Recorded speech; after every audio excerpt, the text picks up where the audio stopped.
From the Kiss 92.5 studios in Toronto, Canada. Are you ready? Ladies and gentlemen. This is Roz and Mocha. It's Roz and Mocha. What's going on? Hey guys, this is Bruno Mars. This is Selena Gomez. The Chainsmokers. Lady Gaga. Calvin Harris. Celestia Cara. This is Ed Sheeran. You're listening to my boys Roz and Mocha. Roz and Mocha. My boys Roz and Mocha. The Roz and Mocha Show. Between Roz and Mocha, who is your favorite? Mocha. Mocha. You guys are so funny, man. Congratulations, Lisa! Wow! You just won $1,000. That is amazing. Y'all just made my entire morning. Keep it up. You guys are awesome, man. This is the Roz and Mocha Show podcast. Question for you, and you can take a while to think about this, but I need to know. Okay. I thought a lot about this last week for like an afternoon, a whole afternoon. Do you say mango, or mango? Oh, my God. What? Excuse me? It's the first one only. Mango. Mango? You know what's so funny, guys? Mango? But you don't say like mango? What did I bring to say? Mango. I brought mango. Mango. I'm not mango. Hey, you talking to Guyanese people here, but you can't say mango. Okay, hold on. Like you let your man go? No. No. That's the only way you're using that in a sentence. But it's not spelled like that.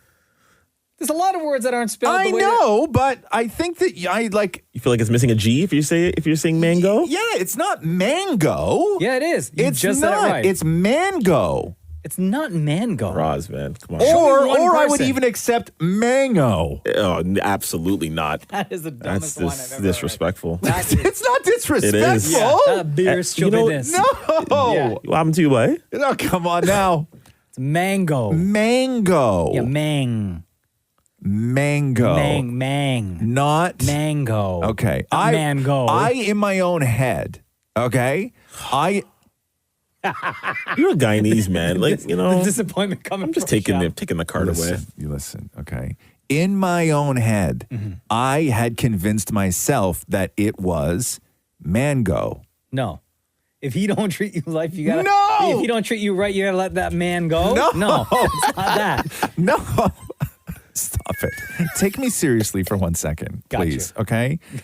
I thought that it was one of those things that I had been pronouncing wrong. Like I say mango, right? That's how you say it, mango. And I thought that I had been pronouncing it wrong and that it's actually mango. But why were You've you never thinking heard about it so much? You've never heard like, somebody did you say it out in public and somebody looked at you weird? Yeah, and I was just, no, And I it read bothered it. you? I read it. I read the word.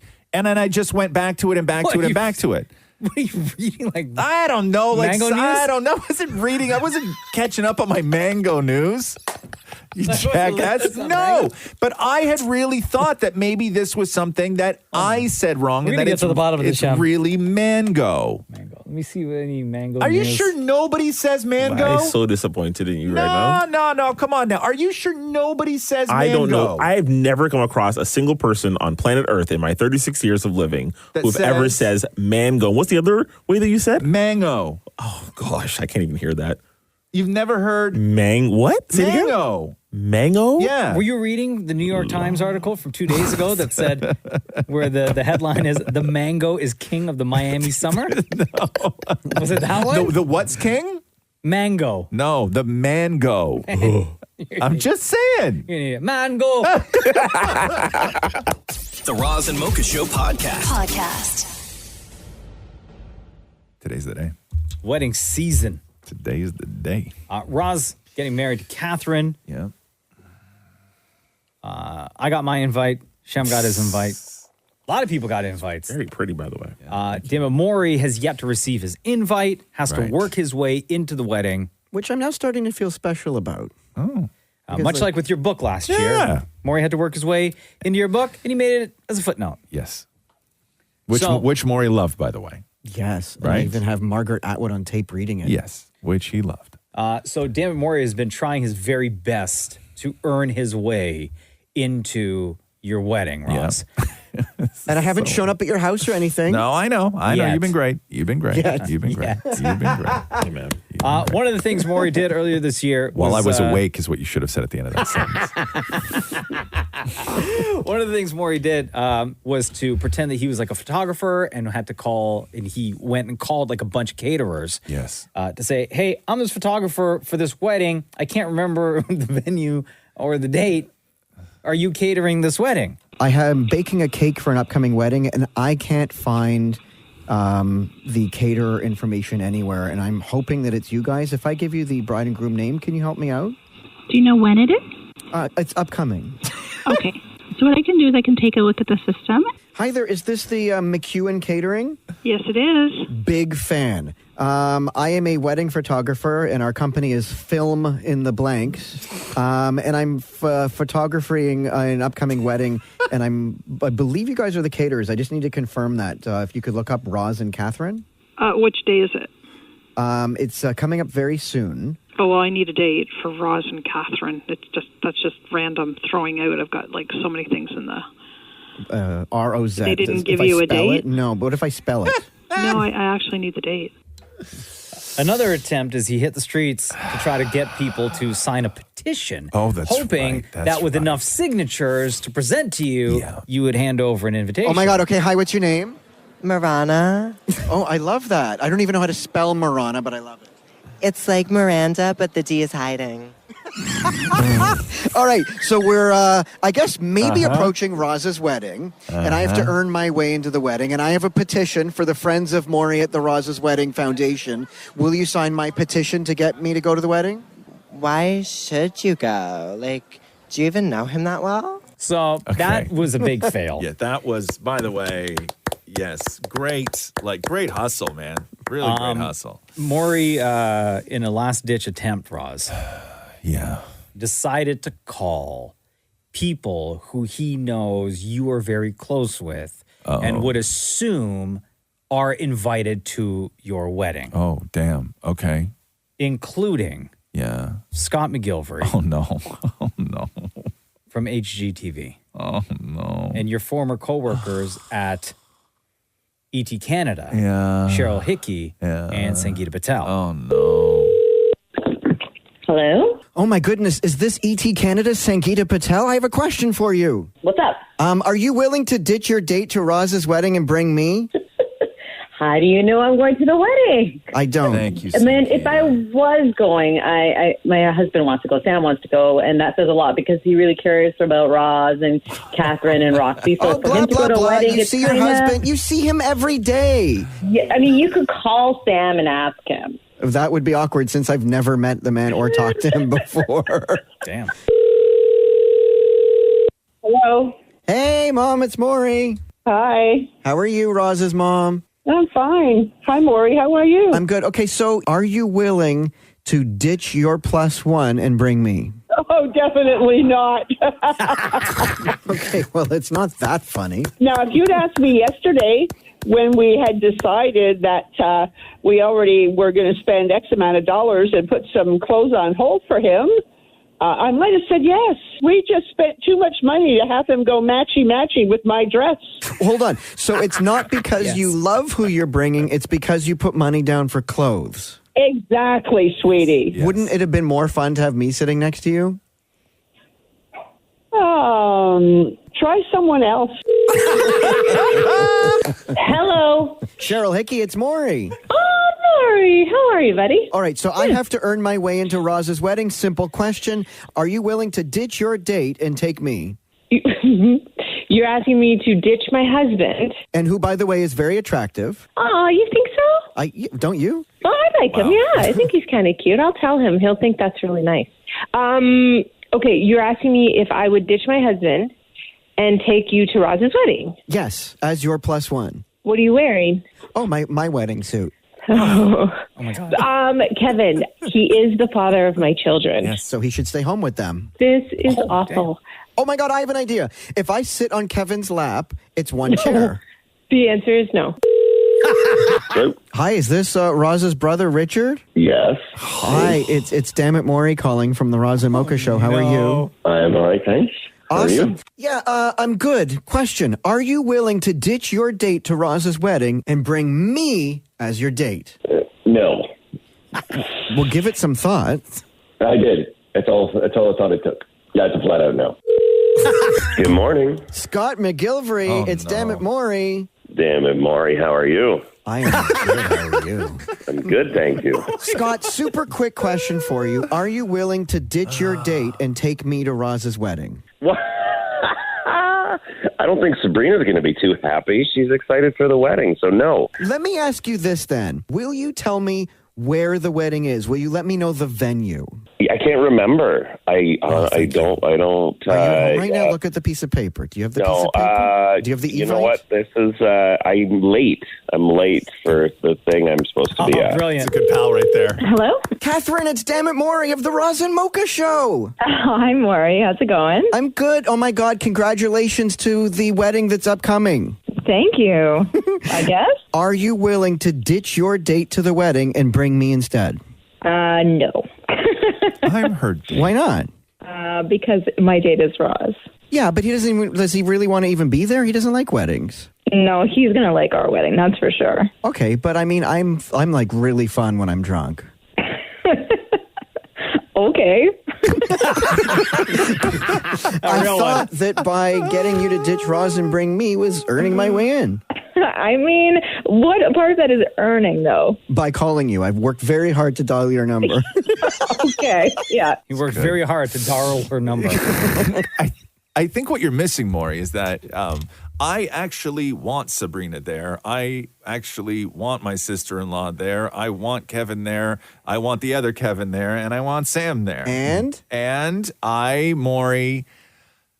Oh, no. For real? And Maury... Yes, I want you there. And I don't have to give a gift? Come and get your damn invite.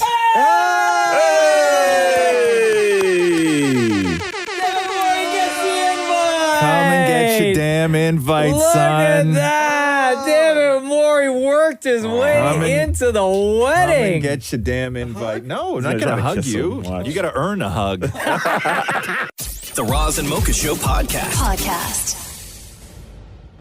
Oh, yeah. Big wedding coming up for Roz and his fiancée, Catherine. Yes. At some point this year. Yes. Very Right. excited. If you missed it on yesterday's show, we were talking about how Damn It Maury has to work his way into the wedding because he had yet to receive an invite.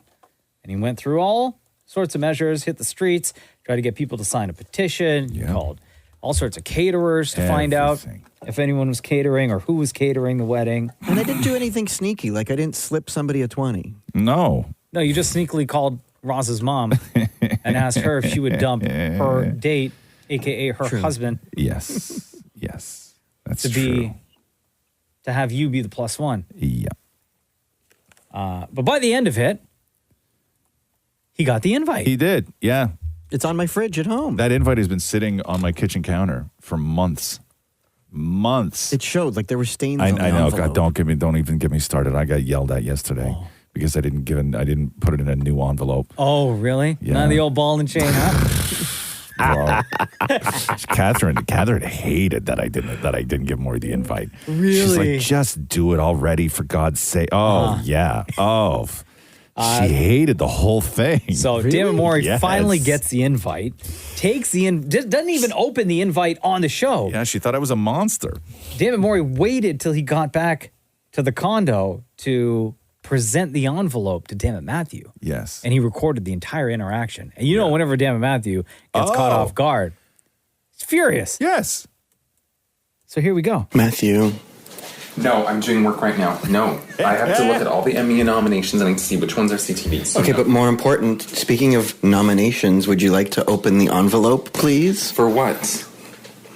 Oh, I love this writing. Is it Roz's writing or is it Catherine's writing? That's Roz's writing.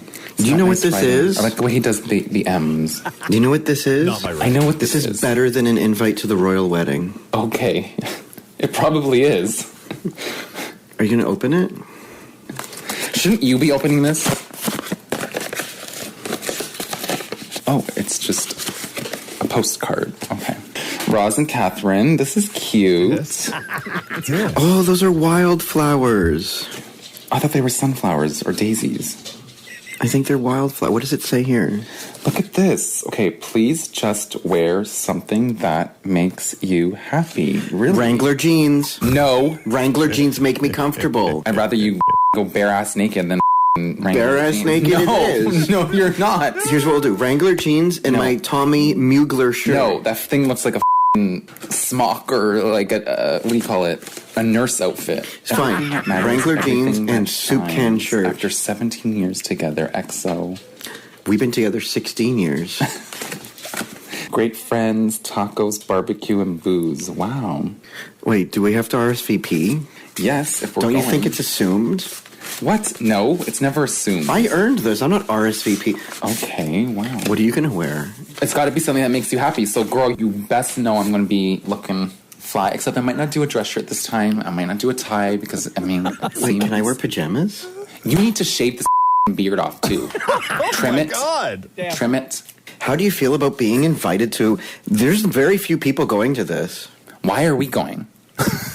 Well, I know why I'm going. Why are you going? I don't know why I'm going. I mean, I love these people, but like, you know, me and weddings. So, are you excited? I didn't even want to go to my own wedding. Wait, what? Damn, son. Who baked these cookies? Are you excited? Yeah, I mean, it's, you know, I'm worried about the dog, not gonna lie. Like, you know, our dog, our little Andy can't be home alone for more than 3 hours. So who's going to do the RSVP? Do you want to do it? You can do it. Take care of something, please. Oh, wow. I think it looks like it's gonna be a cool wedding. It looks like it's casual. We should and, walk like, in a good hand in way. hand. No, I think I like the vibe already. It's like casual in a good way. None of this like huff and puss of like all this, you know, wedding. Huff and puss? I just made that up right now. My own vocabulary, darling. Do we have to give a gift? Yes. What are we giving? Nothing. I have no money. I have no money either. My presence is a gift enough. Yeah. Wow. Your own husband. Wow. First of all, a couple of takeaways. Wow. Does not. He's like, you know what weddings do to me. Yeah. And also doesn't want to hold his own husband's hand. Those are your only two. There were like 10 takeaways. He didn't want to go to his own wedding. Didn't want to go to his own wedding. Did you get the sense that as soon as Matthew got that invite, my wedding became all about damn it, Matthew? Yeah. Instantly. Right? Instantly, right? Yeah, especially with... It's got to be something that makes you happy. So, girl, you best know I'm going to be looking fly. The Roz and Mocha Show podcast. Burger King in Thailand is going viral right now because of their new cheeseburger that they released. You might have seen this all over TikTok. I did not. I don't. They're selling what they call the real cheeseburger. Okay. It doesn't have any meat. Oh. It just has 20 slices of cheese in between the hamburger Then how's buns. it a burger? I guess the burger is the it's not a hamburger, it's just a burger. Like a chicken burger is still a burger. Uh-huh. But then so they're wouldn't this be calling cheese it sandwich? the real cheeseburger. So it's the cheese is the burger. Correct. Okay. So Oof, what we that's a have lot here, of and the reason cheese. why it stinks so much Yeah, what is going on in the Raza over Mocha there? studios is because Shem, Dammit Maurie, and I have our own version of what they are selling at Burger King in Thailand. Smells glorious. So we have our 2 hamburger buns in between 20 slices of cheese. And these were... Oh, wow. It doesn't look that... is... It kind of looks disgusting because it was warmed up in the microwave You're real not quick. going to eat that, are you? So, all of it. All of it? I was just like, take a bite, bro. You guys aren't going to poop for a week. Oh, no, please. This is... Roz, do you want a bite? Should we all take a bite at the same time? Oh my God, Yes, Roz, count us down. All of you at the same time. Okay. Pray first? Shem, yeah, Shem, do you want to say grace? Yeah, I will. Yeah. Okay, I'll say the Shema. Okay. Dear Lord, please don't let me die. Okay. Cheeseburger. Okay. What was that? The schnoz? What's it called, Maury? I think it's called the Shema. Shem shed the grape. Maury said the schnoz. All right, Roz, count us in. Okay. Shem, are you ready? Are you okay? I worry about you. This is heavy. Okay, pick it up. You know Pick what? it up. So It really does only have imagine. some weight to it. Okay. It is very heavy. So again, these guys are about to eat a burger that has no meat in it. It is just simply, it's the bun and 20 slices of cheese. By the way, they're selling this at Burger King in Thailand. Okay. It's called the Real Cheeseburger. Okay. And it retails for $3.13. Not a bad price. Okay. So, gentlemen, are you ready? Yeah. Okay, here we go. In 3, 2, 1, down the hatch. Big bites, by the way, guys. Big bites. Like a double bite. Like what It's you actually really good. Okay, Shem. Okay, chew. Can you even chew it? I got a big mouth. I'm taking 3. Okay, Maury's taking 3 bites. God. I can't. What is it? Mocha, I'll start with you. Explain what it's like to eat a burger with 20 slices of cheese. It's so dry. Oh, really? It's very, very dry. I thought it was going to be more melty. No. Oh, God. It tastes like a grilled cheese. Can you look and see? Oh, my God. Look at the cheese inside of the burger. Right? Yeah. It just looks like a blob of cheese. It Now- looks heavy and thick. I don't want to start sounding like Maury's doctor right now, but that's about 2 inches of cheese. Yeah. Yeah. Shem? Can I be honest with you? Yeah. Tastes like ass, man. It's really disgusting. Okay, but it's cheese, though. You like cheese? Not this. No? This tastes like fingers. Okay, go one more bite. Go one please, more. do I- I'm barely through the first. No, I know. Just go fill it up. Fill it up. You got that big, beautiful mouth. Fill it. Yeah. Okay. All right. I hate that you said that. Yeah. Come on. It sounds so good in slow-mo. Yeah. Fill that big, beautiful mouth. Come on. Let's go. It's hard to swallow. Yeah, okay. That's what she There we said. go. Down the hatch. Oh, it's a big bite there. That's a man's bite. Look at that. Did you get all yours down, Mocha? Yeah. Did you? Yeah. Oh, Shem. I'm ready for that. You're gonna what? I'm ready for that. You're gonna what again? Maury's in there enjoying it like it's I eat this every day. like it's brunch. Take a big giant bite, Maure. Okay. Okay, so this is the what is it? The Real Cheeseburger? It's called the Real Cheeseburger that Made- Burger King in Thailand is selling, made with 20 slices of cheese. And only slices of cheese. Uh-huh. Nothing else. There's No burger meat. No burger meat. Right now, it's like no. a big, massive glob of cheese. Maury still sounds like Maury. Like Maury doesn't even this is not bothering him at all. No, zero effect. Are you going to finish that, Maure? Yes, and my it'll God. bother me later. Maury, you Yeah, can't. later is it like later in the month? So the fine Shem isn't even Shem is just it's just like living in his mouth now. You're not even chewing anymore. I refuse to swallow. Okay. I can't. That one bite was good enough for me, bro. When it's in your mouth, it's slippery. Or in the famous words of Roz. Fill that big beautiful mouth. The Roz and Mocha Show Podcast. By now, you know that Michael Jordan and Scottie Pippen hate each other. Former teammates, former champions, Chicago Bulls. If you watch the Last Dance documentary on Netflix, you really, really know how they feel about each other. Mm-hmm. Michael Jordan's son is dating Scottie Pippen's ex-wife. Oh my God. That's still I still get the heebies when you say that. Which is super weird. Nasty behavior. Right? Like your kid is dating a guy you worked with and who you also hate. Yeah. Yeah. So recently, Michael Jordan was in Paris and he's leaving a restaurant heading to his car. And paparazzi asks him about the relationship. Mm-hmm. And this clip goes viral. The reason why I bring this up is because his son and ex-coworker's ex-wife who are dating have a podcast together and talk about Michael Jordan's answer. They have a podcast together? Yes. So here is Jordan leaving the restaurant in Paris and is asked. Yeah. Hey, Mr. Jordan, what do you think about Marcus and Larsa Pippen together? You approve of it? No. You don't approve? Do you think he's going to ask her to marry him? And then he just gets in the car. He doesn't say anything, Okay, right? okay. So do you approve of the relationship? Michael Jordan says no. So he said no. Yeah, Interesting. he says no. Okay.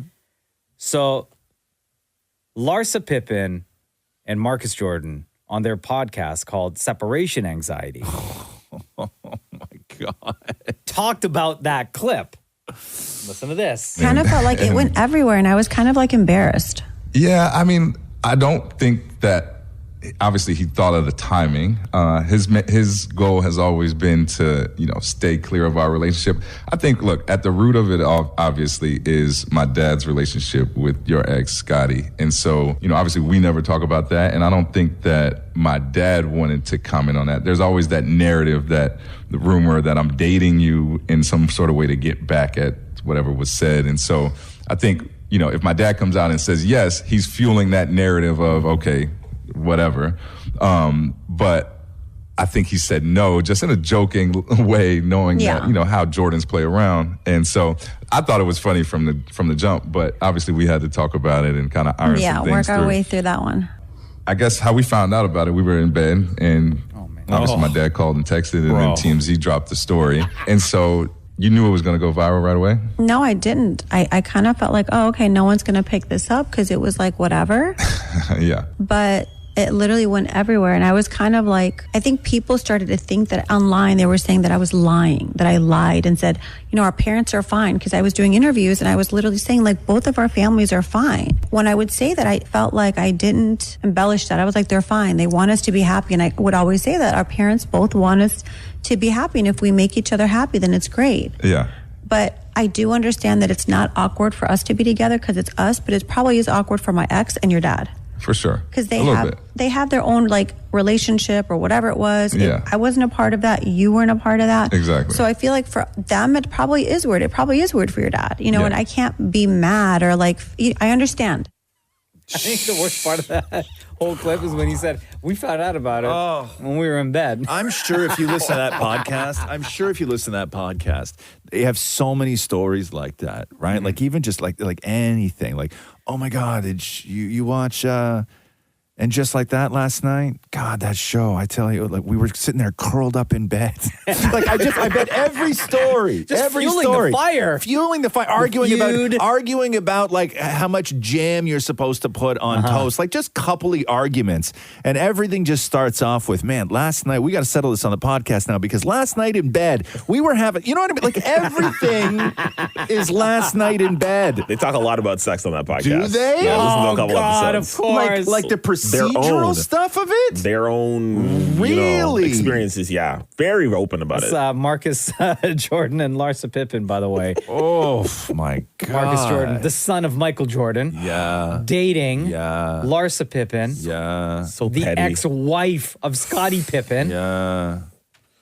It's petty. Damn. I think Michael set his son up to do it. Yeah, Michael's petty that way, man. He's super petty. Super petty. Talk about all the bedroom stuff. So last night in bed, The Roz and Mocha Show podcast. Man, I was stuck on the DVP yesterday. It took me 2 hours to get home. For what? It was an accident. Ugh. It was northbound. Yeah. I left here at 2 hours, though. How many times did you pee? Oh, zero. What are you Zero. talking about? Oh, never mind then. I peed before I left work. And you didn't have to pee in the 2 hour journey? No. Oh, my God. In a 2 hour ride, how many times would you? Well, no, I don't know, but I get nervous when I'm in traffic. Really? Yeah, I got the bottle. Oh, Daddy's Little Helper. Yeah. It's a big daddy's big helper, actually. How big? It's a big one. You know when you go to the grocery store and you can get a bottle of water, it's on the bottom shelf and it has the handle on it? Yeah. That one. A jug? A jug. You got Daddy's big jug? Yes. Yeah. Oh my God. Is the spout wide? What's that? Is the spout wide? Yeah, it's wide enough. Roz needs it, right, bro? It's wide. Thank you. My God. Big up. Hey. Don't miss. No, you can't miss. After you use Daddy's Giant Helper, yeah, you dump or you like? No, cap it back up. It sits in the passenger seat until I get to my destination. No. Okay, until you get to your destination, then you dump it. Sometimes, if I remember to. Oh my God! So you're not. So you mean to tell me, like, Like on a Monday, Yeah. it'll get used. Maybe you forget about it, and you got to use it again on a Tuesday. Okay, no. Rarely during the week. It's only when I'm on long drives. Okay. So I'm like driving let's say if back it's from like Saturday, the cottage right? or something like that. Saturday on the way to the cottage, jug gets used. Yes. Right? Yeah. So that's Saturday pee. Right. You're on your way home for the cottage. Yeah. Sunday, does Sunday's pee go on top of Saturday's pee? Okay. I rarely, but I will. Or would you oh not my dump God. Saturday's pee before you take your hold Sunday on. pee? Do you want me to? Oh, and I have an added question. When you dump, do you start a new jug? No. No, it's one jug, man. One No, but do you have to buy a new one? No, it's one jug. It's just Do you wash it always- out? Okay, sometimes I wash it out. Yeah, when I can. What were you gonna So, okay, boy. Shem, you may need to turn your headphones off. Okay? Yeah, you may need to Turn dip the out of music this down, too. conversation. Okay, go ahead. Stop praying. Let me get my Bible. Hold on. Yeah. If you could say a prayer while I tell this part of the story, Shem. I'll get my Bible ready. Okay, so it was during the heat wave, right? When it was so incredibly hot. And I used Daddy's Juggy Helper. Okay. On a Sunday when I was on my way home. God's right? Day, too. Okay. I used it on a Sunday. On some day he rested. Okay. And then I did it up, right? But I had stuff in the passenger seat. And so I threw it in the back, right? So it was in the back. And went about my life during the heat wave. Didn't do a lot of driving. Wasn't in the car all that often. And then the following weekend, I was driving. Oh, no. And I realized that I had to go, and I had to go immediately, right? So I grabbed Daddy's Juggy Helper, thinking it was empty, okay? But I opened it, and the gases that had built up in 50-degree weather, okay, filled the car. Right? So gross. Filled the car. Yeah, of course it would. Filled the car. Of course. Okay? Yeah. But because it had been in the back, I had to use it. Yeah. But because it had been in the back bouncing around, it's not like it sat there with the pee on the bottom and then the top was all clean. Like when I grabbed the jug, it was like upside down and everything else, right? rolling. So it was rolling. So the whole inside. Oh. Okay. God, that's so disgusting. Okay, so the whole inside. Yeah. Wet, right? Oh. Wet. And I Now. and I only noticed after you didn't notice No. that? As it was happening, No. as it was happening, Yeah. is when I Why noticed. are you like putting detergent or spray some cologne in there? I didn't realize. I completely forgot to dump it. Right? Like No, I just while it's in the forgot. Right before you peed, why didn't you dump it? I was driving. Oh, you're driving. I'm on the highway. So I use the jug because I can brace the jug in between the steering wheel and my seat. But do you have to lean forward? No. Hey. No. No, I just sit normal. Hey. Reclined. Yeah. Like I just sit normal. Like they bend, Maurie. I don't know if you know this. Right? Damn, They man. can go all sorts of different ways. But you obviously got rid of that jug. Yes, I got rid of that. I'm on a new jug. I'm on a new jug now. The Roz and Mocha Show Podcast. Jolene, hello. It's Roz and Mocha. Hey, Roz and Mocha, how are you? Good. Jolene. You're named after that Dolly Parton song, right? Always after that song. No, I'm not named after that song at all. Jolene is a massive Roz and Mocha fan. You text into the show every single day. And the past couple of days, not only has your husband been texting into us, but your brother as well. A lot of people texting in. Well, then, I was going to say, I think you mean sister, though.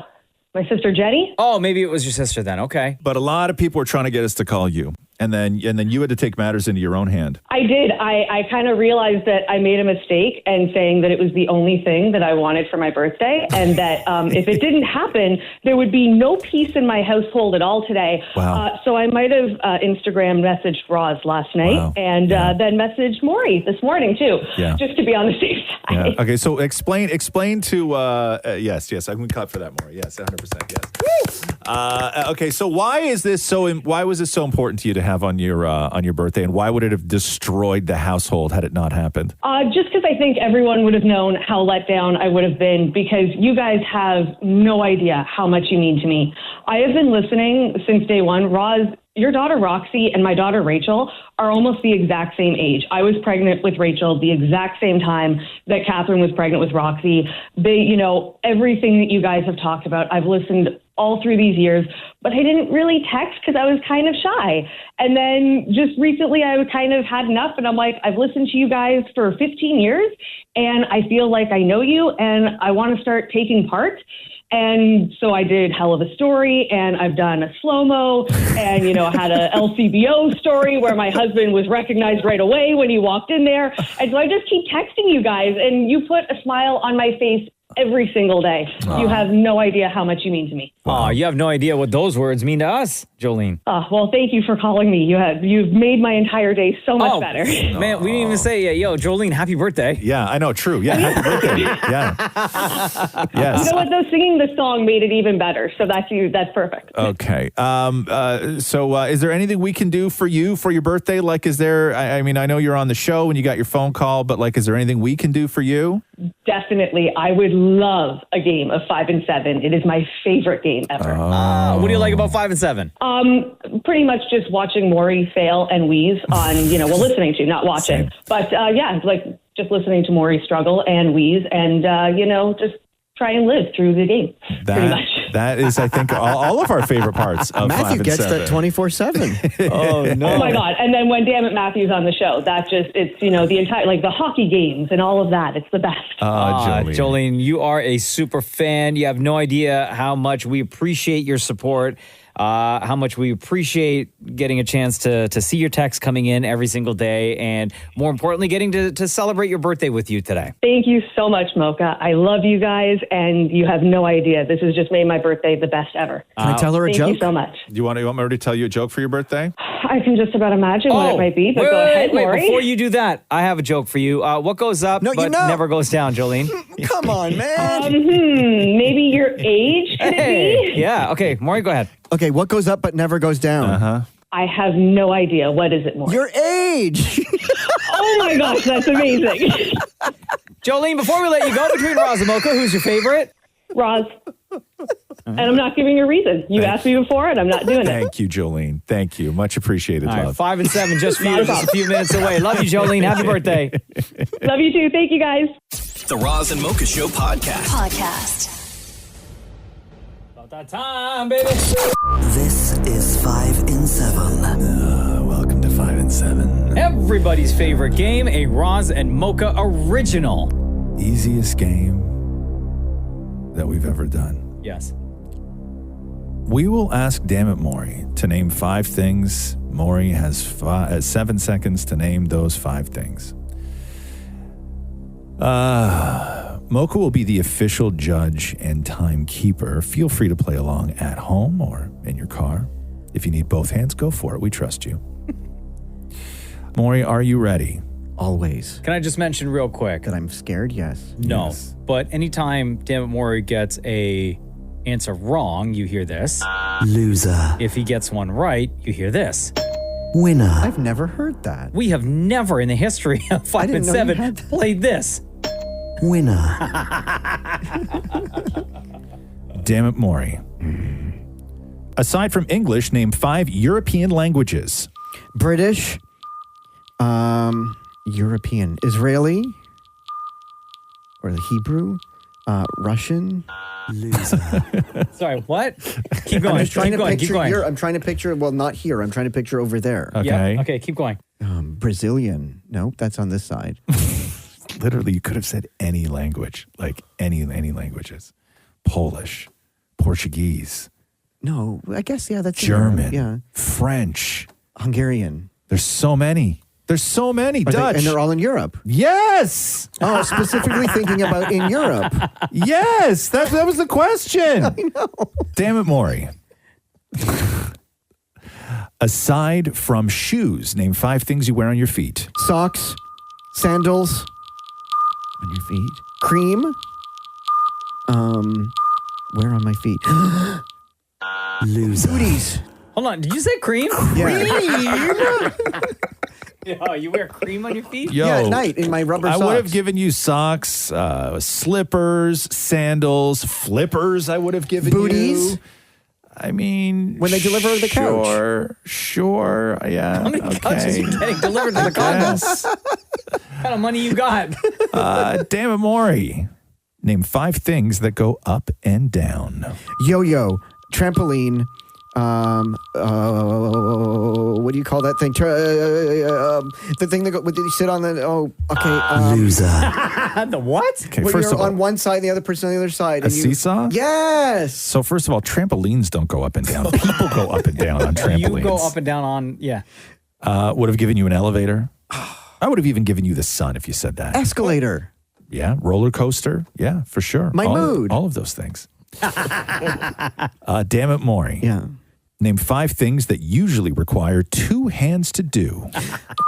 Okay, eating chicken, eating a burger, eating a sandwich, cutting steak. Oh, man. Driving. Loser. Okay. Maury would have given you opening a jar. Yeah, 3 things you said were sewing.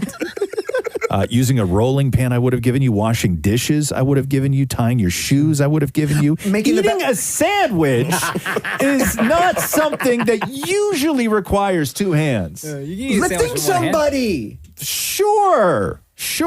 But again, didn't get it in time. Cleaning yourself. How dirty are you? Like, usually you have to. Well, I guess you lift one hand and then use the other. So you're not really using 2 hands because you have to lift one. What do you clean with 2 hands? Show us what you clean with 2 hands. Well, like sometimes my hair. Okay. And what else? Yeah. And what else? My like boobage area. Okay. Yeah. Your chest. But you could use one, right? I mean, you could could, use but I one. kind of do like you kind of sort of go back and forth. And you dance like that? The way you're dancing right now? Oh, and down below. Okay. You have to lift and then clean. Lift. You mean nudge. Yeah. Goes, it says what it sounds like. Wink. Wink. That's it. Done. One more, please. Maury, name 5 words that rhyme with pickle. Okay, ickle, sickle, pickle, ickle, sickle, dickle, pickle, ickle, sickle, dickle. Loser. It's a law. Okay. Dickle is a word. Sickle, as we know. Fickle, Maury. Yeah. What about tickle, Maury? I was getting there. No, you weren't. You weren't? And Fickle, also, ickle, sickle, dickle. Also, nickel. Nickel. Wink. Wink. All done. And that, ladies and gentlemen, is how you play 5 in 7. The Roz and Mocha Show Podcast. I was up too late last night. What's late? Like how late? What time? 11:20. What? I was watching Silo. You ever seen this show? Is it good? Oh my God. Tell me what it's about, because I know it's on Apple. It's so good. And I see the banner all the time. Episode 3 might have been one of the most stressful hours of television I've seen in a very, very I haven't long even time. watched the trailer. Tell me what it's about. So it's about 10,000 people in what appears to be the future who live in a giant, like 200-floor silo.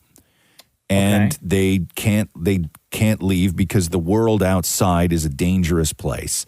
And if you leave, you die. Is the theory, but inside there's a mayor, there's a sheriff, there's there's a world because it's been this way for a long time. And Tim Robbins is in this. Yeah, Tim Robbins is in it. Common. Yeah, God, Common's badass in it, man. Oh, I don't know how to say. I like this guy. I don't know how to say his name. Rashida Jones is in it. David. Oyelowo. Yeah. That guy. He's I like great. him a lot. He's great in it. But man, I am just so. I think I watched like 4 episodes last night, or 3 episodes last night. Was it you and Catherine? And Roxy. What's wrong? Oh, I guess summer Yeah. vacation, whatever. She doesn't care, dude. No time restrictions on summer vacay? No. Has anybody else watched this? Have you watched this show? I watched the first 2 episodes. You watched the first 2? Yeah.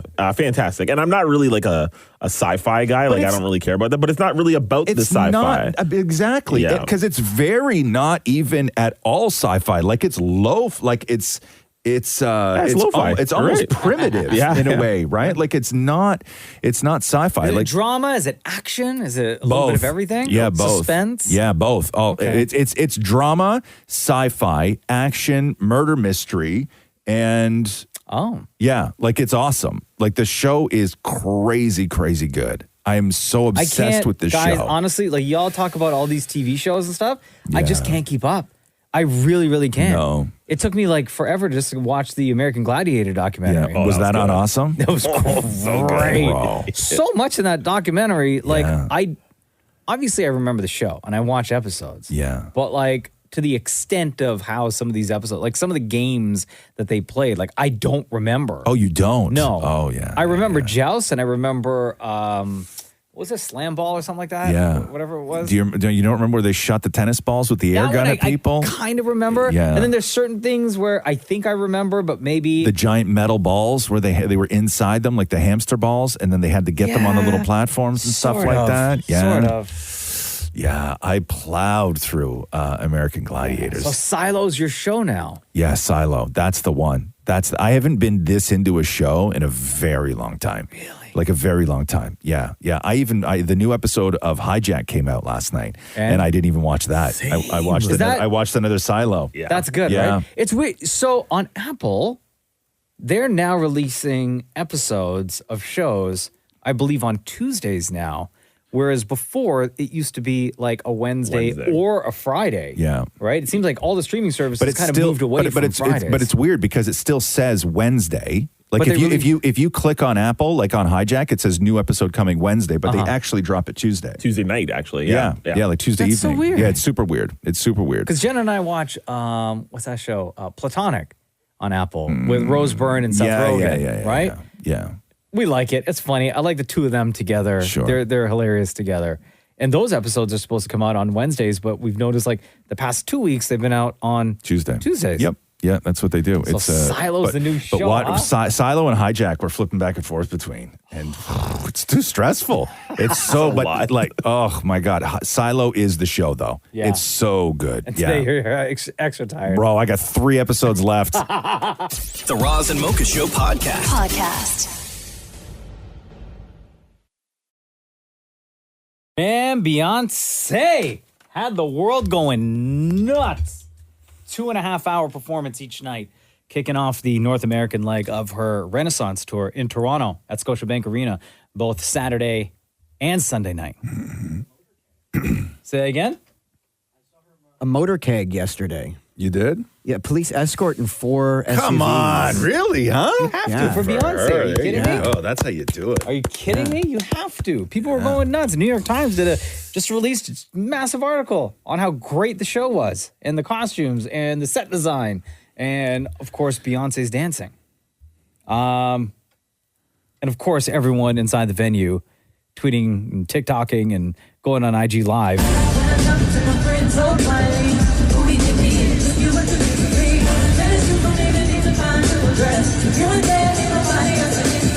Were you inside the venue, Maurie? I know you were out there talking to fans, but... No, I did not go inside. Okay.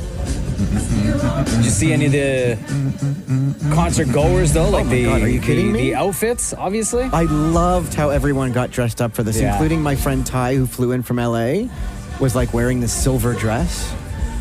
What do people dress up like? Like when you say that you like to see people dressed up, what do they dress up Oh, my as? God. Like fancy, you mean? Like fancy dress? Like over the top, kind of Beyonce-esque, with like silver outfits and gloves and fans. New York Times writes this. It was a crowd that had come to dance dressed for a rodeo in the distant future. Sparkling cowboy hats. Silvery fringe sunglasses. I like that. That's my kind of style right there. Why not? Future It's a rodeo. Big party. Everyone's singing too. It's a long show, 2.5 hours. Yeah. Well, I mean, I guess that's a standard. Isn't Taylor doing stuff like something like that too on her show? Isn't that a long show too? She hit the stage at like 9:15 and it ends at 11. Wow.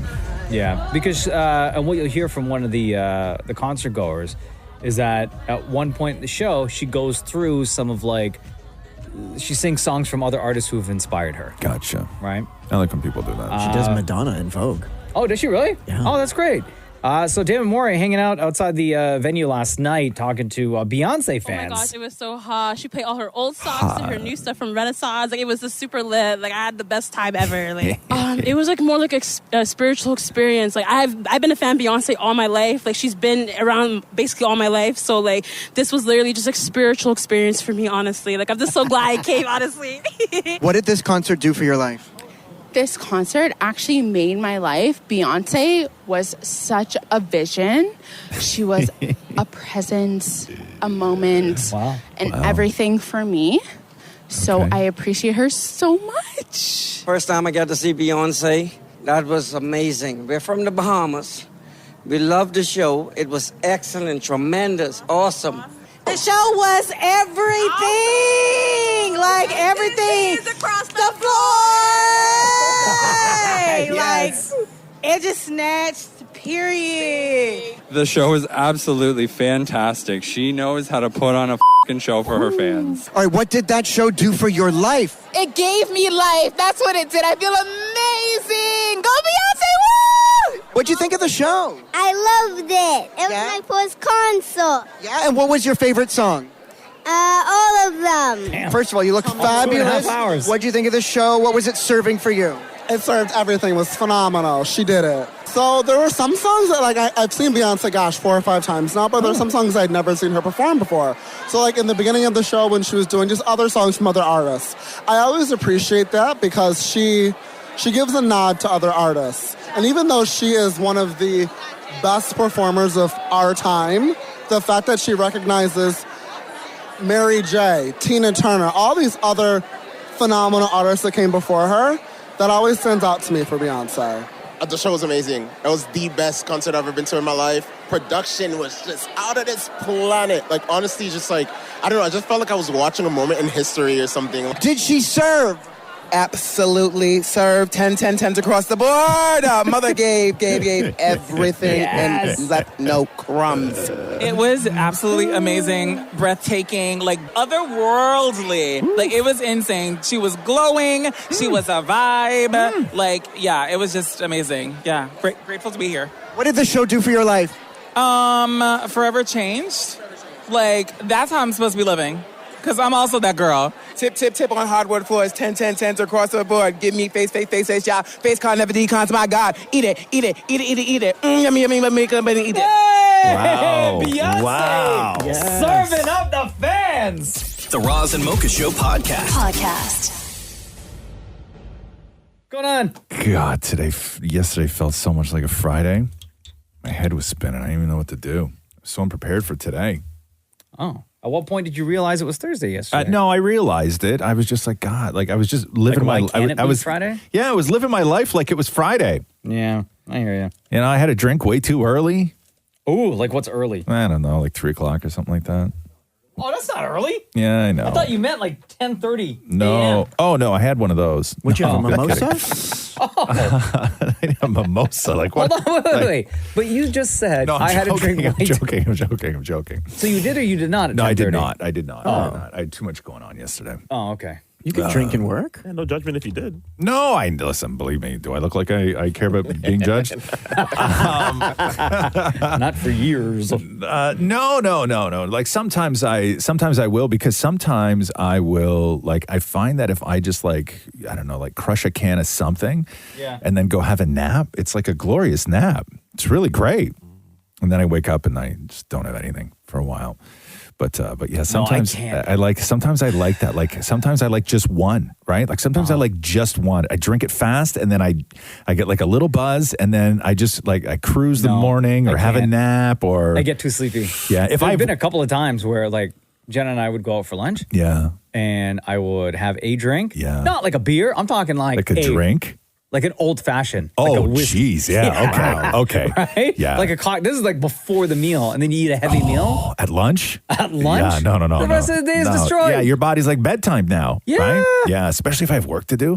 Like if I got long work to do and stuff like that, I always make the mistake of having a drink first. I'm like, I'm just like, let me crush one, and then I'm out there and I'm like, I'm so can't. sluggish. I can't. I'm just like dying. Yeah. Like when the drinking starts, the work stops. That's Yeah. like that's the way my body I already works. know what I'm drinking on Monday. I'm visiting a friend and she showed me the can of what I'm having. What are you having? It's a can of Cutwater Tequila Margarita, 12%. 12%. I mean, I think that this was a round of applause, quite frankly.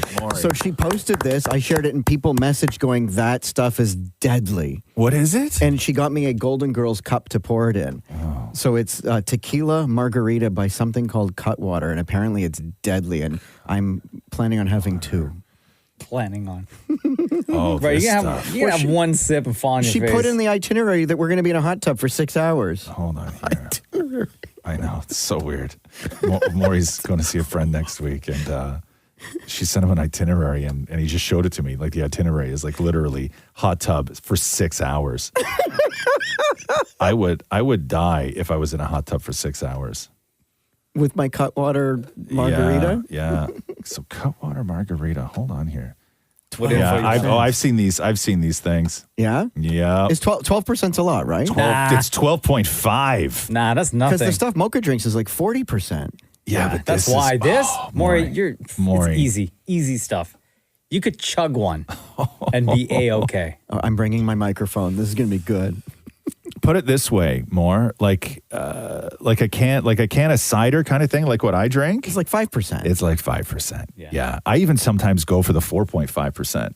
Oh, you rebel. Oh, you wimp. I'm drinking 12%. You go for it, man. And also, Maury, here's the thing I worry, right? Is I worry that you're going to be drinking a can of tequila that's 12.5%, and in the itinerary, it's 6 hours in a hot tub.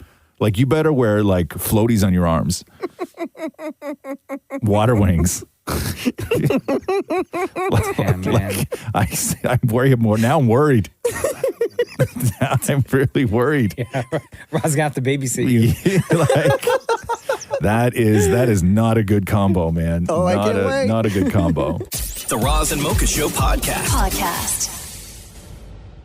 I have another AI-generated song to play for you. Oh.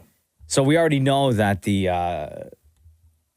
AI music, especially this year, has like been blowing up, right? Yeah. We already got the Bad Bunny and Rihanna, which sounds like Bad Bunny and Rihanna. Yes, it does. You know, we got the Weeknd and Drake, and it sounds like Weeknd and Drake. Mm-hmm. We got Drake singing a bubbly song by Colby Calais. Frank Sinatra. Thank you for saying that, Dan Maury.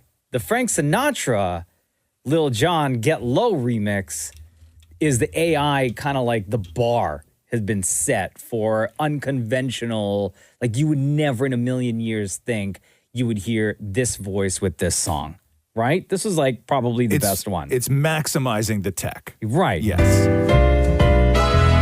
To the window, to the wall, until the sweat drops down my until all you crawl. Oh, sweet, goddamn. So good. Okay. So good. So, like, I still can't believe it. So we have another one. Okay. In that same neighborhood of Frank Sinatra singing Lil Jon. Okay. Is it Dean Martin? No. Here is the original that we all know and love. Yeah. That is a classic. I like big butts and I cannot lie. Oh, damn. Okay. Okay. So now that you have it in your mind, you get sprung. Okay.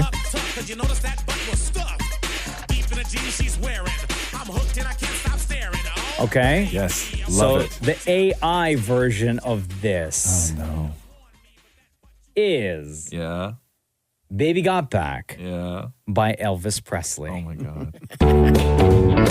Oh, I like big butts and I cannot lie. You are the brothers I can't deny. And when a girl walks in with an itty bitty waist and a round penny in your face, you get sprung. Oh, you get sprung. Come on. Come on. To the tune of Don't Be Cruel. Come on. Come on. The account, there I ruined it, are the creators of this one. Elvis singing Sir Mix-a-Lot, Baby Got Back. Oh, well, I take plots and I cannot lie. You are the brothers I can't deny. And when a girl walks in with an itty bitty waist and a round penny in your face, you get sprung. Oh, you get sprung. That's incredible. So good. That's incredible. I want to hear the whole thing now. Is there more? No, that's it. That's all they released? That's all they uploaded. Yeah. Damn. Like that 18 seconds right there, I'm sure it took them like forever to generate the exact, this precise voice with the inflection and Dude, everything, I've watched right? people do this. Yeah. They do it in 10 minutes. Oh. So why not give us the whole song, guys? Yeah, I don't know.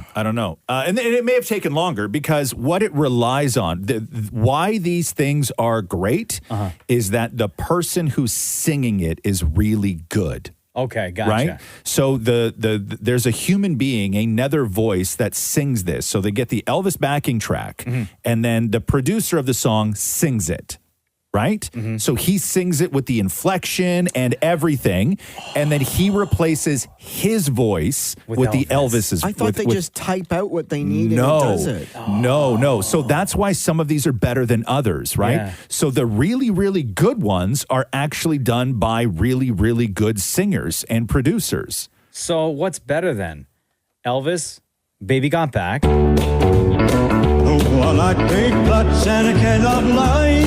You are the brothers I can't deny. And when a girl walks in with an itty bitty waist and a round penny in your face, you get sprung. Chef's singing already. Oh, you get sprung. It's so good. Or yeah. is Frank Sinatra still? Frank Sinatra's still the bar. Okay, hold on here. Let's go. To the window, to the wall, until the sweat drops down my until all you crawl. Oh, ski, goddamn. I think this one. I'm still Sinatra. You know why? Because of the swearing. Yes. Right? Yes. I think. No, for me, it's the skeet. Yeah, I think that, but also it is indistinguishable between this AI and Frank Sinatra's voice. And I think that what makes it crazy is that it's not like there's new Frank Sinatra. Sure. Like you built the model off like songs that are not where you can't just find the vocal track or you can't just like with a lot of modern stuff, right? Totally. God, but there we go. so a new freaky. AI song, Elvis. I love, this is the kind of AI that I love. It's not taking away anybody's job. No. Right? Nobody's expecting you to believe that it's them. Right. Right? Like there's no controversy around it. It's just like, it's just awesome. And it's fun. It's Elvis singing Baby Got Back. Oh, well, I take plots and I cannot lie. You are the brothers I can't deny. And when a girl walks in with an itty bitty waist and a round penny in your face, you get sprung.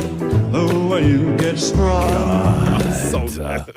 The Roz and Mocha Show podcast. Nicki Minaj is mad. Oh, why is that? I don't know, like how mad. Nicki Minaj, man. It's a beautiful day today. Why you gotta be so mad? Wow. There is a show. There's different variations of the show across the U.S. or across the world, really, called Neighbors at War, reality-based, right? Gotcha. Just basically telling stories of one neighbor having a problem with the next, and then they do like a reenactment of the war that's taking place, whatever. Okay. Yeah. So there is a spoof of that show called Deep Fake Neighbor Wars, where they use celebrity likeliness. Gotcha. Right? So they'll actually have actors and actresses play out the scene, but the faces are of like Idris Elba, Kim Kardashian, Conor McGregor, Cardi B. Damn. And the latest episode that aired yesterday featured, quote unquote, Nicki Minaj and Tom Holland as a married couple who just got back from their honeymoon. No. Right? Wow. Yeah. Warring with their neighbor, Yeah. Mark Zuckerberg. Oh. So Nikki, I have the clip here. I'm going to play it for you, okay? Yeah. Nikki tweeted, "Help! What in the AI shape-shifting cloning conspiracy theory is this? I hope the whole internet gets deleted." And this is the clip. We had just got back from our honeymoon. A homecoming. Tom drops his bags, and then I started following right behind him like this. The first thing I noticed was this horrible sort of boiled egg smell. Ugh. Oof. We started entering into the house to find out what that smell was. And then I saw him, and I started to scream, "Ah!" And he was spread out like this. And then she's acting how he was laying on the couch. Nikki and Tom were shocked to discover that the intruder was in fact their next-door neighbor, Mark Zuckerberg, who had somehow found his way into their home. It was so strange. I'd not said more than hi or hello to this bloke. Now he's on my bloody sofa. I was shaking and trying to wake him up. Come on, mate! Mate! Mate! Wake up! Hello! Come on, mate! Mate! And when he woke up, he didn't even apologize. He just walked off like this. Like he was being beamed up into a starship. Our spidey senses was tingling about him, weren't they? Yeah. I mean, I just thought he was pissed. I just thought he'd have a shower, sleep it off, and we'd return to our routine highs and hellos. But there was nothing routine about what happened next, as neighbor Mark's actions became even stranger. Wow.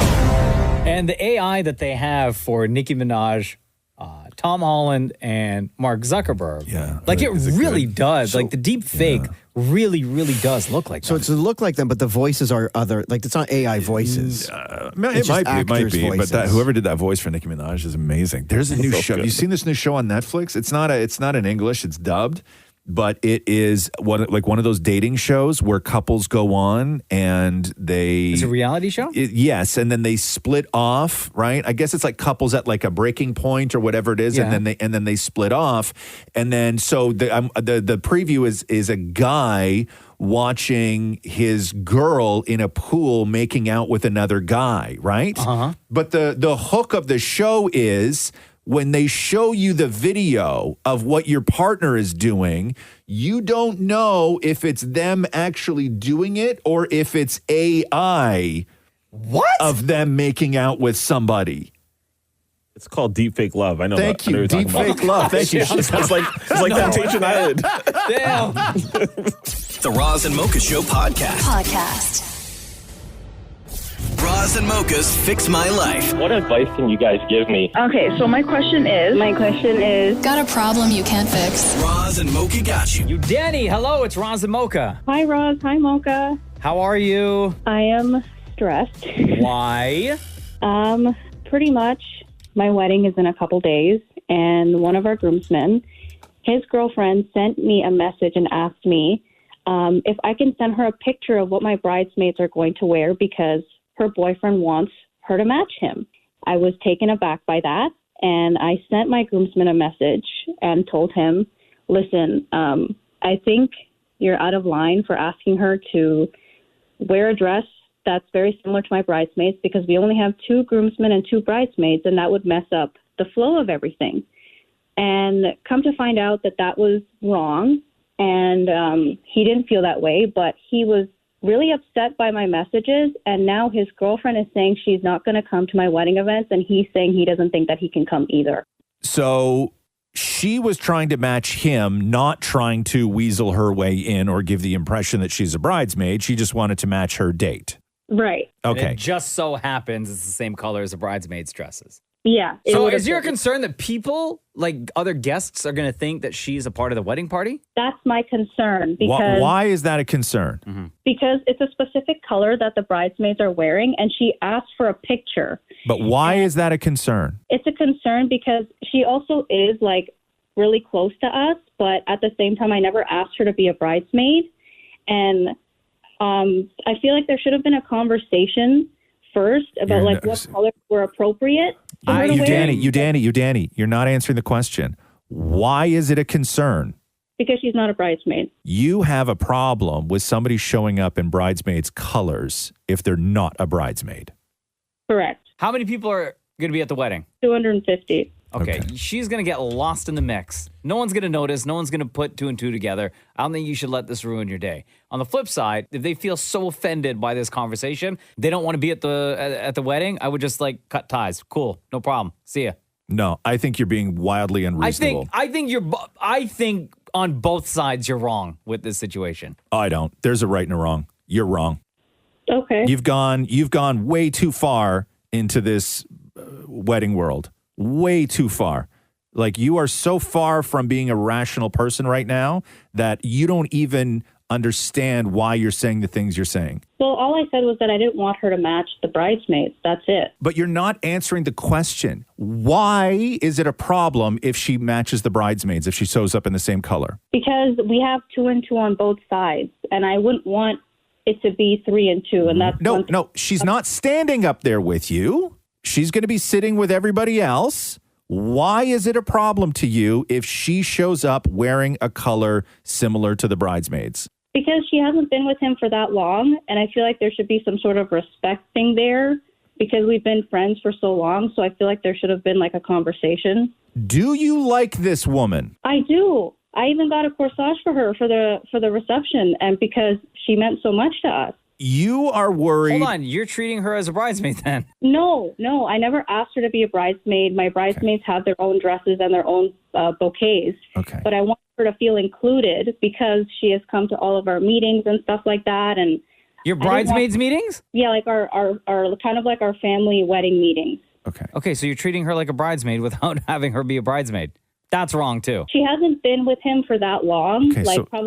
So why are you? So this comes down to the fact that you have a friend who has a girlfriend who you don't think that they've been together long enough for her to be able to wear a specific color to your wedding?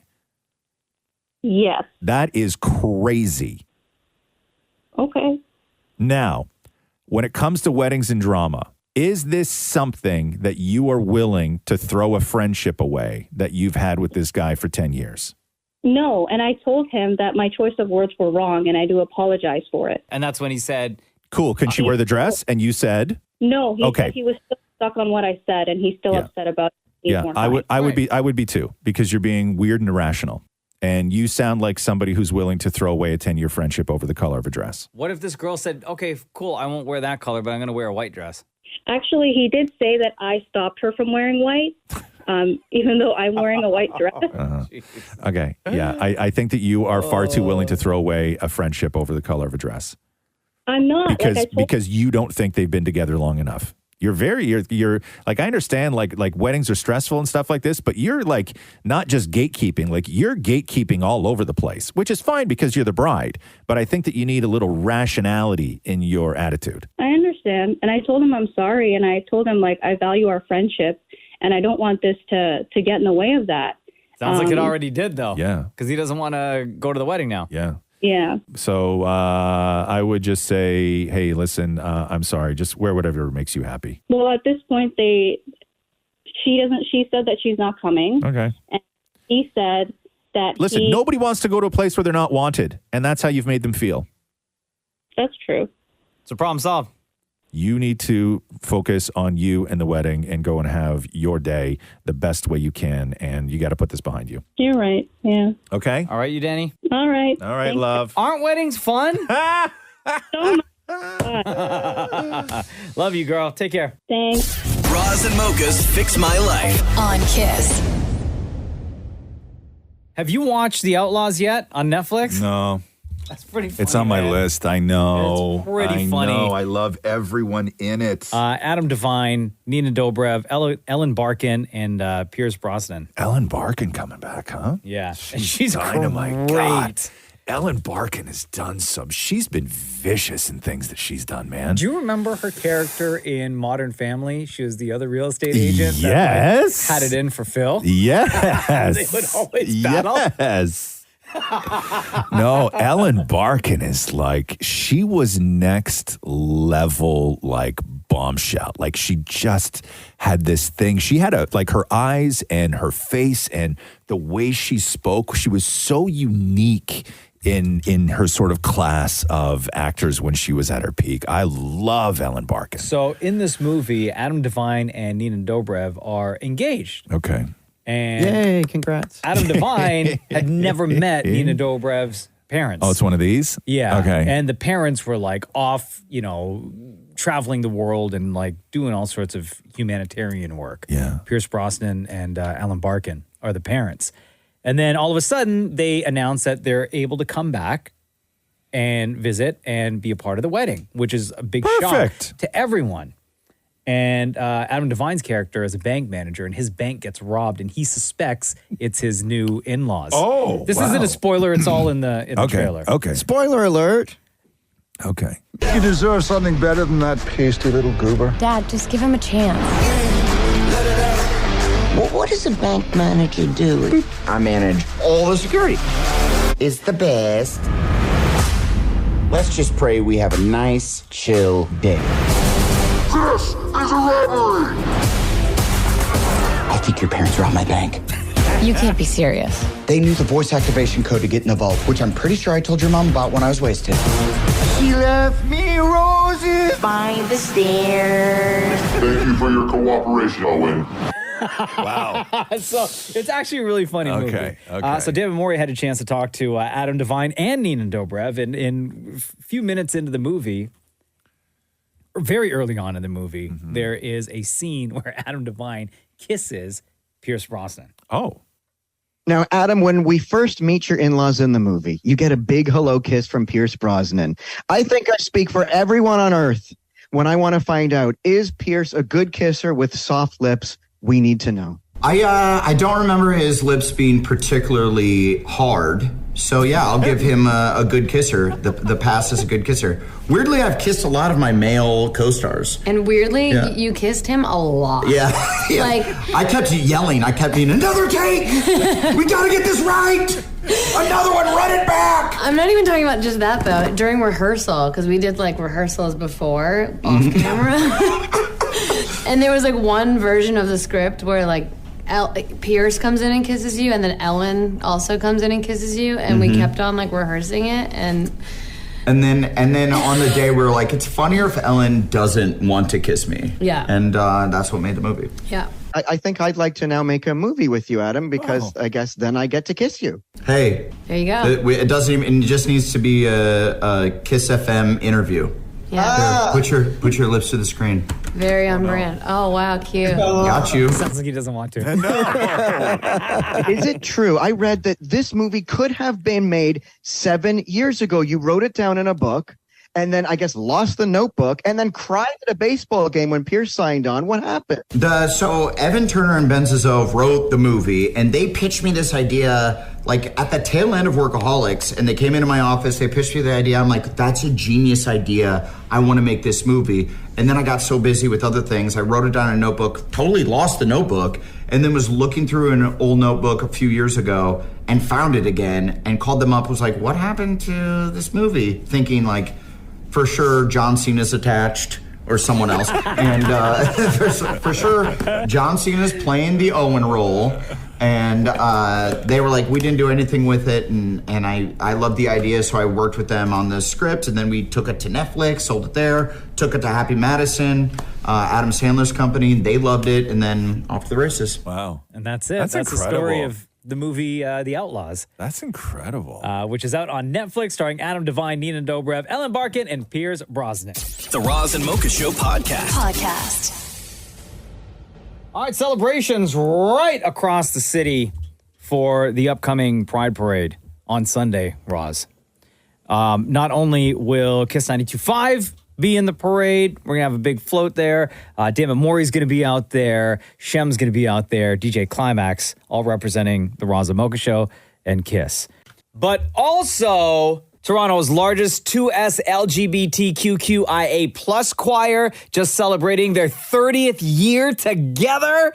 Singing Out is in the building, and they're going to be Yes. at the Pride Parade on Sunday. Cannot wait for that. Noah Whitnoff, Vice President of Singing Out. Welcome to Thank the you. Roz and Mocha Show. How are you? I'm good, thank you. How are you? Doing great. You guys got to be pumped. 30 years celebration this year, right? Absolutely, yeah, we're very excited. How long have you been with Singing Out? I've been in the choir since 2019. Oh, nice. Yeah. And how did the group essentially all come together? Has everyone been here since pretty much the beginning? Or? We've all been here for different times. Yeah. Some people have been in the choir since the beginning and have continued to be in the choir. Others have just joined this last term. We continue to grow, and it's been great so far. When you're dealing with that many people, like what's the head count? Like how many people are in the choir? We're about 120 plus at the moment. That's a lot to manage. A lot of voices, yes. That's a lot to manage. Oh, and just to be clear, not all 120 are here right now. No. The room is full. And when it does come to like, do people come to you where they're like, hey, I saw you, I've always wanted to do this? Like, what's the sort of process when somebody does show interest in wanting to be a part of this? Sure. Well, we're a non-auditioned choir, so anyone is welcome to join us. Oh, amazing. So we have 2 terms a year.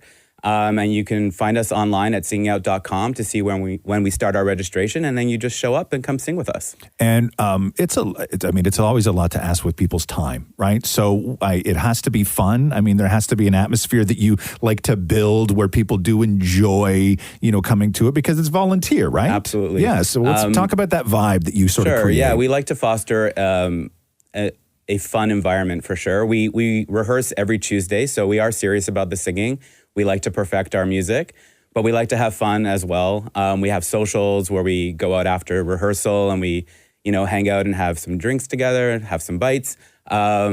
And we'd like to hang out together. So it's a whole environment. So when it comes to something like the parade, I'm looking at you now. You very much look like a choir. Everybody's standing. There's basses on one side, sopranos on the other side. When you're in the middle of chaos, as this parade is some years, how do you manage that? You can't hear yourselves, get shot in the face with water guns. Yeah, we go with the flow. We'll be marching in the parade this year as well, and we'll be singing as loud as we can and just having a good time. Now, when it comes to song selection, is there a general area of song, of genre that Singing Out likes to stick to? We sing a variety of songs from choral to pop. We do different languages, French, Spanish, English.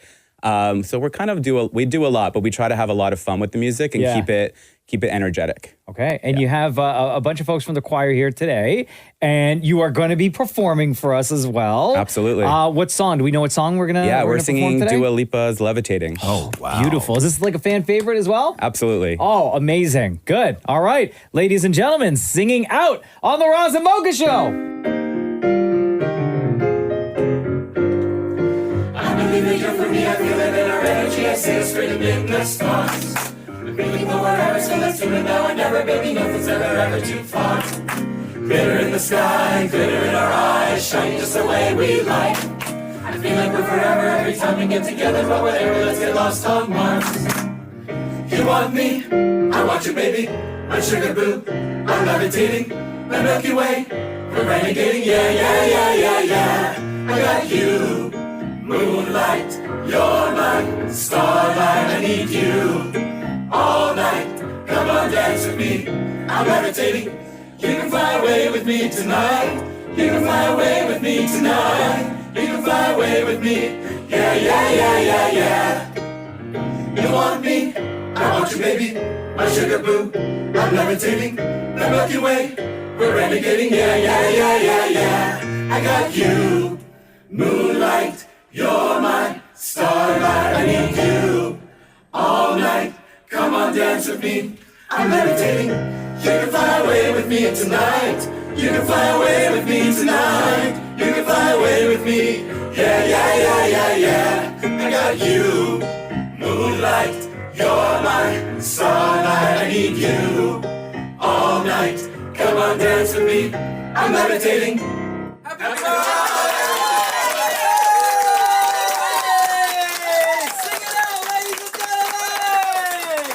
Singing Out once again, Toronto's largest 2S LGBTQIA plus choir, celebrating 30 years doing the damn thing. They're going to be at the Pride Parade on Sunday. So will Kiss 92.5 representing the Roz and Mocha Show. Damn it, Maurie, Shem, and DJ Climax. Happy Pride, everybody. The Roz and Mocha Show podcast. Quarren Tales is back. Oh, damn. On the Roz and Mocha Show. Quarren Tales started on the show back when the pandemic was going on and everyone was locked up, couldn't go outside, couldn't do anything, couldn't mingle with people. So Dammit Maurie would make cold calls to folks. And we had this great idea of starting a story and then randomly calling people and having them finish the story based on the information that the last caller had given. So we are back with another edition, chapter 9, actually. God, when did this start? 3.5 years ago. Jeez. It's a big book. Much like seeing Maurie naked. It's when we were all trying to flatten the curve. I'm just laughing because I don't know what else to do. So we are back in the streets, though. Dammit Maurie face to face with people. Okay. This story, by the way, is called Cranky Willie. Okay. And explain the process when you are meeting people face to face for Quarren Tales. So you start the story. Yeah. And then do they have to, what do the people do when they... So I will hand them my phone on the Notes app and give them a moment to sort of think of their next 3 lines. Okay. So you give them the first line of a story, then a stranger gives the next 3 lines, then a stranger after that will read what's been written, and then they will add to it and then tell us what they've written. Okay. So they write down what they... Yep. Okay. Perfect. All right, here we go. Chapter 9 of Quarren Tales called Cranky Willie. Oh, it has been a long time, but it's time to dust off that book and add another chapter to Roz and Mocha's Quarren Tales on the road. Hi, what's your name? Sarah. Hi there. Oh my God, how exciting is this? You're going to add some lines to our story. Okay, here we go. I will start the story for you, and then you will add a few more lines. Okay, bro, what is that? Did you just put her in a bag? That's what it sounds like. It really does. How many pages in your book? There was an abduction. Go. You can't leave until you give us the next 3 lines. That sounds like a kidnapping. Cranky Willie's keyboard was always missing the letter L. So he decided he needed to get a new keyboard and thought, maybe I'll buy one off Amazon. Let me go and find my phone. So Cranky Willie remembered that he had a basket full of L's, but where they were, he didn't know. He was determined to find them, even if he had to go to L and back. Okay, your turn to add a few more lines to our Quarren Tales. Go ahead. It was known that Willie also never ate food that started with the letter L, like lettuce, leeks, lima beans. What was it about the L? So suddenly, the doorbell rings. Willie answers the door. The individual is holding a bunch of pamphlets. Willie glances and sees the words, "Family Cruise for 2." The individual says, "Hi, my name is Larry." Suddenly, all Willie sees is red. Oh my God, how excited are you to be adding a few more lines to our Quarren Tales? Yeah, for sure. Yeah, awesome. Yeah, I can't wait. He kills him almost instantaneously. The only L that Willie is allowed to be exposed to is Lucinda, the ghost in his apartment, letting him live rent-free as long as she is the only thing in his life that contains the letter L. Cranky Willie's... I gotta stop for 1 second. Why does that guy sound like a real bad actor? I don't know. I think he felt like he had to act it out. Like, even like his stuttering and stuff, right? It sounds like he's related to you because that's how you act. Apartment, letting him live rent-free as long as she is the only thing in his life that contains the letter L. Right? You know, like when Maurie tries to act and he doesn't stutter and exactly like Maurie acting. This guy's related to you. Cranky Willie's heart raced as he realized what he had done. His eyes widening at horror at the lifeless body of poor Larry. Then panic set in, and he knew he had to dispose of the evidence before anybody found out. It is Roz and Mocha's Quarren Tales, and you're adding the next 3 lines. Go ahead. A clatter came from the base behind him. Lucinda, a witness or an assistant? Why does this keep happening? This compulsion. Lucinda beckoned to him, pointing ominously at the basket of L's that appeared by her feet. Complete the task, she whispered. The The room filled with an eerie aura as the letters rearranged themselves on the walls, spelling out messages and summoning scary beings. Shadows danced around the letters, and a sinister presence grew stronger with every L-shaped word. Seth, I'm going to get you to end our Corin Tales. Are you excited? I'm very excited. I'm ready to do this. Okay, let's go. Okay, end our story. I think Cranky Willie had unleashed a force beyond his control, and the consequences of his actions would definitely reverberate throughout his life, forever transforming him into something far more sinister than he ever imagined. The twisted tale of Cranky Willie and the cursed letter L had only just begun, and the darkness within him was ready to consume everything in his path. Oh, good ending, dude. Thank you. I thought about it for a while. So, like, no offense, but the story wasn't that great. Like, I went off the rails after person number 2. Completely. But That is chapter 9 of Roz and Mocha's Corin Tales, entitled Cranky Willie. The Roz and Mocha Show podcast. Catherine put apple cider vinegar on my back last night because I was sweating so much. And how did you feel? Helped. Like It's all over your back? cool. Yeah, like dumped a wad of it in her hand. Uh-huh.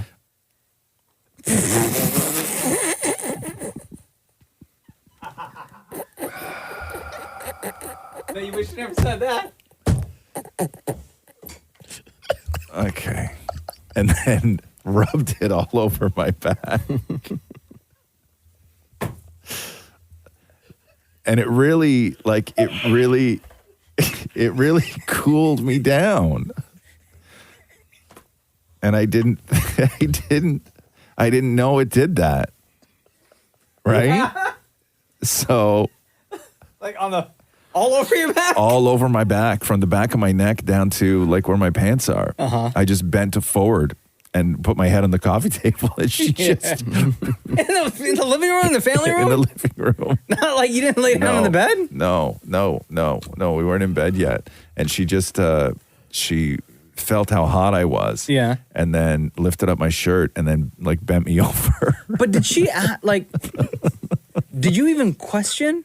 Like, where did you find out about this? How do you know that this would She work? just knows. I don't know. Like It's TikTok or something? No, Or not she- TikTok. She's not on TikTok. It's Instagram? Like, I don't know. No, it's like healthy lady stuff, right? Oh, It's okay. like they all know this stuff, the tricks. You talked once about her using it on her feet. Yeah, she puts it on her feet where she would come to bed smelling like French fries every night, right? Yeah. So I put it in salad.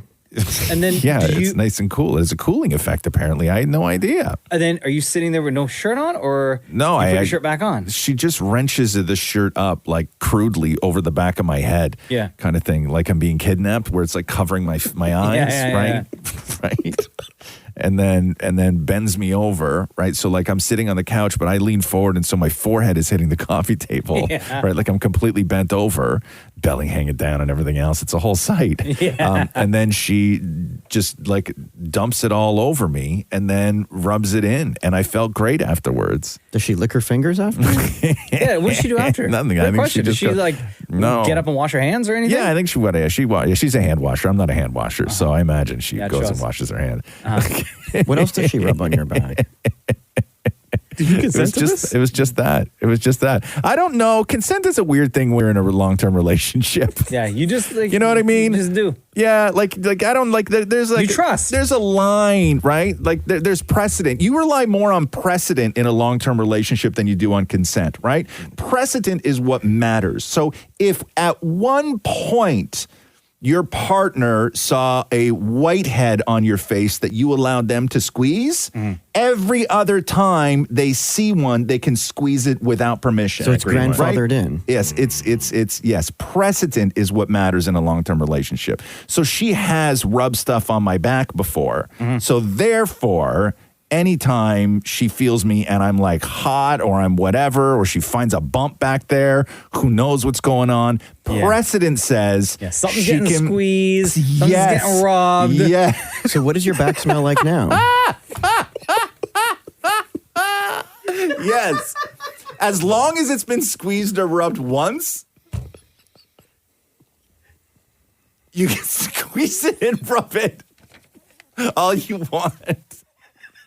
Okay. The Roz and Mocha Show podcast.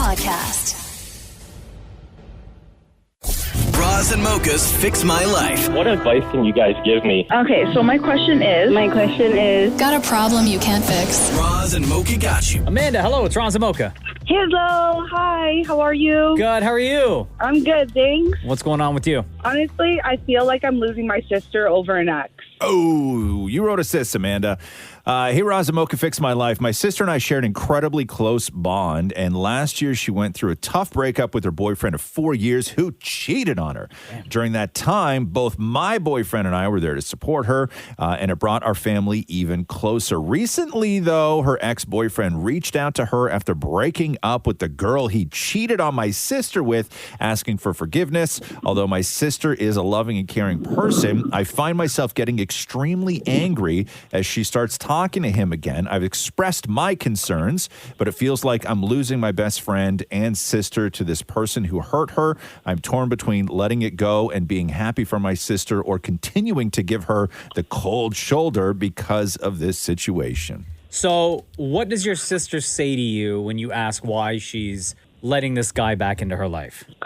So she's pretty much saying, like, I always loved him, and I suppressed my feelings for him, and that I really want to just be with him again. Mm-hmm. How long were they broken up for? A year and 1 month. And how long were they together before he cheated? So I would say that they were together on their 4-year mark. Mm-hmm.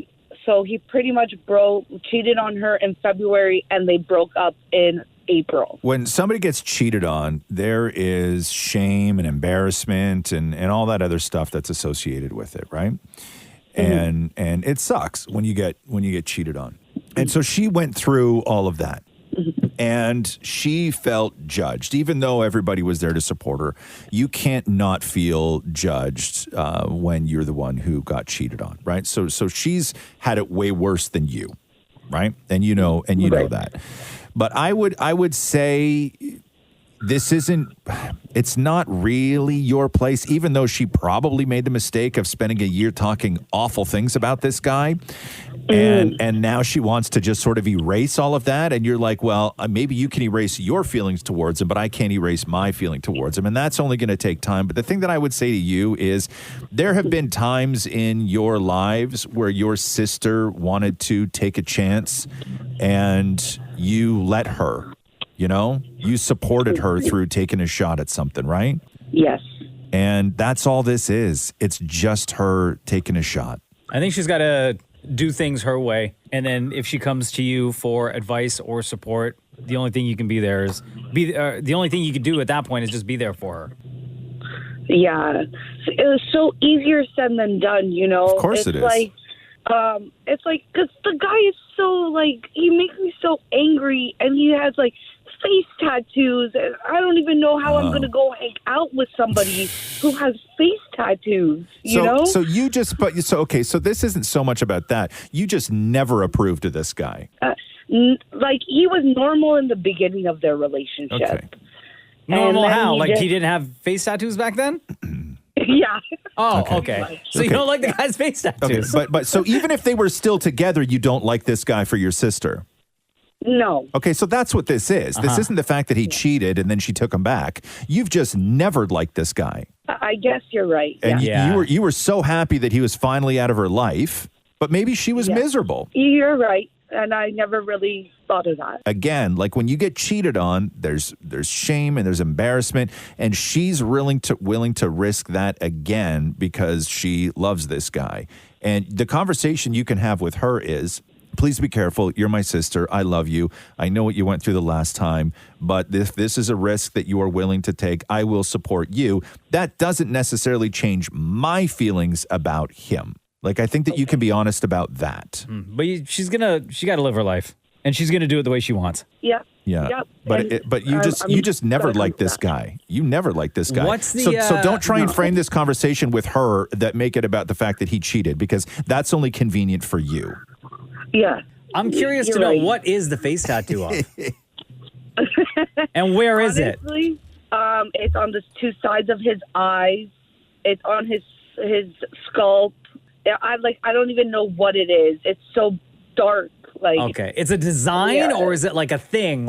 a gun or... No, he's like a bodybuilder, so he likes that type of like look. What, does he have like muscles tattooed on his head? Barbed wire? Honestly, it might be like a dumbbell or something like that. On his head? Yeah. That's amazing. Do you even lift? Yeah. Yes, I do. Okay, so yeah, but I think that your issue is you've just never liked this guy for your sister. I don't think this is about the cheating, and I think it's unfair for you when you have these conversations with your sister to make it about the cheating, because that, like I said, is only convenient for you. It's not the truth. Okay.